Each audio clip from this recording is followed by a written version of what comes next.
প্রাণী বাঁদর গাছের তলায় বসে আরাম করছিল। সিংহকে দেখে ও হাসতে হাসতে বলল,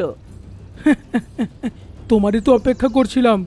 আমি জানতাম তুমি আসবে, কিন্তু সাবধান, কোনো উল্টোপাল্টা কাজ করবে না, না হলে তোমার কিন্তু খবর আছে।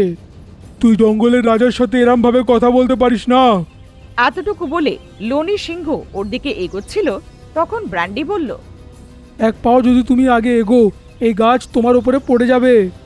সিংহ ওর কথাটাকে উপেক্ষা করে যেই এক পা ওর দিকে এগোলো, গাছ সত্যি করে তার উপরে পড়ে গেল। কিন্তু সিংহ জঙ্গলের রাজা ছিল, ও ভয় পেল না। ও আবার চেষ্টা করলো, আর ও আবার থেকে ব্র্যান্ডি বাঁদরকে ধরার জন্য দৌড়ালো।